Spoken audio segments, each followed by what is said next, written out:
Hello everyone, CLAT results change हो रहे हैं। आप लोगों ने ये प्रॉब्ली सुना है, पिछले एक दो दिनों में ये बात चल रही है कि क्या क्लैट रिजल्ट्स चेंज होंगे। एंड शायद आपने थोड़े बहुत वीडियोस या खुद रिसर्च भी करा होगा कि एग्जैक्टली क्या हो रहा है, what is this all noise about. So basically अभी कल क्लैट कंसोर्टियम ने सारे स्टूडेंट्स जिन्होंने काउंसलिंग प्रोसेस में पार्ट लिया था उनको मेल करा है कि the first admission list that was going to be released on 26th of December, that is going to be delayed because Delhi High Court has directed them to change two questions के answers।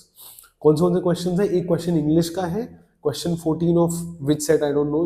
एक question था जो बहुत clear cut गलत था according to lot of people. And एक question logical reasoning का data arrangement वाला जिसका आंसर वॉज डेटा इनएडिक्वेट, उसको उन्होंने बोला है हटा दो।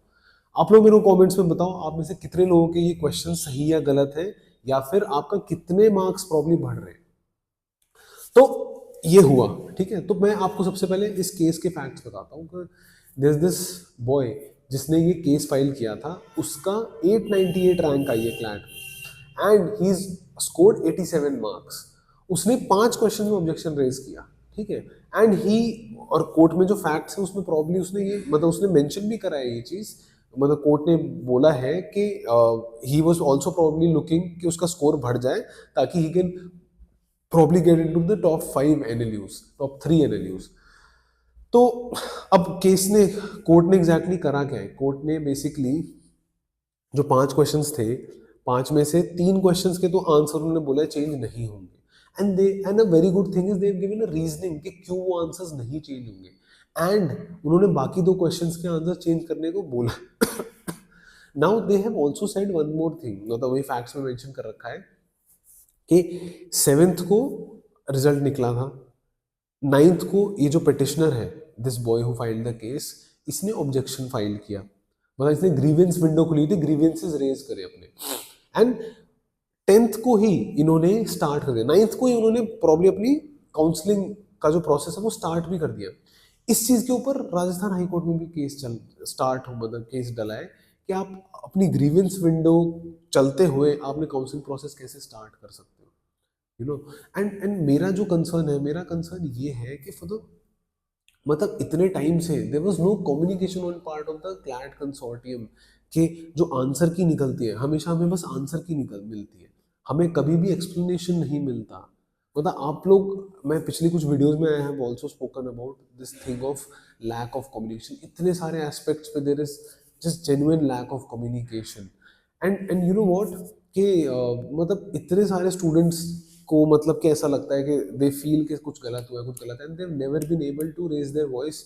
इन द सेंस सबको ये लगता है कि कुछ होना तो है नहीं, but this boy did. And देखो, दिल्ली हाई कोर्ट ने बोला है कि आप चेंज करो, आप एक क्वेश्चन को हटाओ और एक क्वेश्चन का आंसर चेंज करो। एंड उन्होंने अपनी जजमेंट में बात बोली है कि we can not turn a blind eye to this thing what is happening, क्योंकि इतने सारे बच्चों का obviously score up and down जाएगा, कॉलेजेस चेंज होंगे प्रॉब्ली लोगों के, अगर मतलब अगर ये आगे पूरा जाता है। So also another thing to keep in mind is कि अभी ये फाइनल नहीं है। वाई? बिकॉज कंसोर्टियम ने ये भी बोला अपने मेल में कि we are also looking for the best course of action.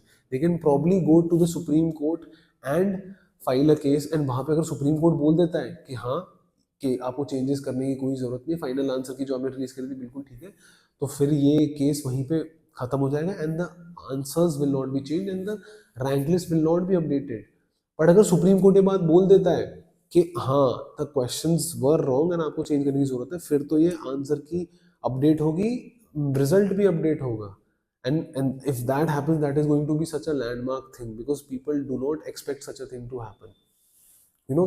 And case में एक और चीज बोल रखी है, मतलब जो जजमेंट अगर आप उसको पढ़ोगे उसमें उन्होंने एक और चीज मेंशन कर रखी है कि there was an expert committee setup to basically look at the grievances, to basically look at the objections जो बच्चों ने क्वेश्चन में रेज करे हैं। And also there was an advisory committee जो इस एक्सपर्ट कमिटी को एडवाइस कर रही थी। मेरा क्वेश्चन ये है यार, मतलब आप लोग, आप मतलब एक एक्सपर्ट कमेटी बना लो ना क्वेश्चन पेपर सेट करने के लिए, आपको एक पूरा साल मिला है और आपने इस क्वेश्चंस को, मतलब आपके इस पेपर में इतने सिंपल 4 क्वेश्चंस के आंसर ही गलत थे, मतलब आपको क्वेश्चन हटाने पड़े। आप पूरे साल मतलब कर क्या रहे थे कि आपके क्वेश्चन, मतलब there was no proper person who basically check, ऐसा ही कुछ है क्या जिसने पूरा पेपर चेक किया हो अच्छे से कि अच्छा सारे क्वेश्चन अप्रोप्रिएट है या नहीं है? तो वो पार्ट क्यों हो रहा है? क्योंकि ये जो काम है ना, इस वजह से हर तरफ से इन्हें सुनने को मिलेगा। अगर कोई बच्चा है जिसने, इतने सारे बच्चों को तो मैं जानता हूँ जिन्होंने उस पेपर में जो क्वेश्चन था लॉजिकल वाला, उसमें डेटा इनएडिक्वेट मार्क किया था, नोइंग कि क्लैड कंसोर्टियम कुछ गलत कर सकता है। मतलब अगर ये सोच रहा है कोई आपके बारे में, तो इससे ज्यादा मतलब आई फील के क्या, इससे ज्यादा मतलब I don't want to say anything. And दूसरी बात, अगर बच्चे ने डेटा इनएडिक्वेट मार्क किया है वहां पे, तो उसने कुछ सोच के करा होगा ना, तो वहां पे उसके साथ भी इनजस्टिस है। उसको क्या पता कि क्वेश्चन हटेगा या नहीं हटेगा, पेपर में थोड़ा सोच सकते हैं। And again coming back to the point, जिन बच्चों ने इस क्वेश्चन से स्टार्ट करा होगा, उनको तो लगा होगा, उनका कॉन्फिडेंस इतना अफेक्ट हुआ होगा, उनको ये नहीं समझ में आया होगा कि हमें आगे बढ़े तो बढ़े कैसे, क्या मतलब। इतने सारे लोग I have heard they spoiled their paper थोड़ा सा because of this question, logical वाला, जो कि गलत था। इस पे क्या मतलब, इस पे तो there is no transparency, there is no communication on their part.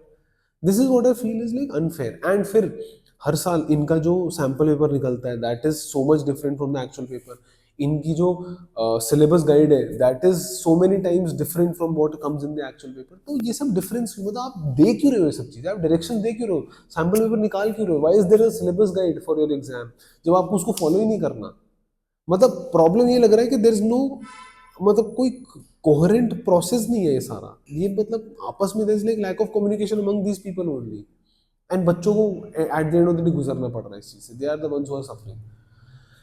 Another thing which I have always raised पहले, कि बच्चों का, मतलब कई स्टूडेंट्स का फाइनल आंसर की से जो स्कोर बनता है, that is lesser than what actually comes in the final result. वहां पे भी यू प्रोवाइड सम कम्युनिकेशन कि अच्छा किस तरीके से child is suppose to mark, कि अगर कुछ गलती उन्होंने अपने पार्ट पे करी, शो देम प्रॉपर एविडेंस कि अच्छा ये गलती हुई है आपकी तरफ से। तो there is genuine lack of communication on so many aspects. और ये ऑब्वियसली लोग मानने को रेडी नहीं है, ये लोग तो बिल्कुल मतलब सही हुआ है मेरे हिसाब से। तो ये जो दिल्ली हाई कोर्ट ने मतलब कि केस को, मतलब इसमें जो डिसीजन दिया है, this is such a great thing that has happened. So but ये ऐसा होगा ही नहीं होगा, will have to wait for the next few days कि अगर ये केस सुप्रीम कोर्ट में जाता है तो एग्जैक्टली क्या होगा। आप में से किसी को इसके रिगार्डिंग कोई क्वेश्चन है तो you can do let me know. Till the time, stay updated on this particular issue.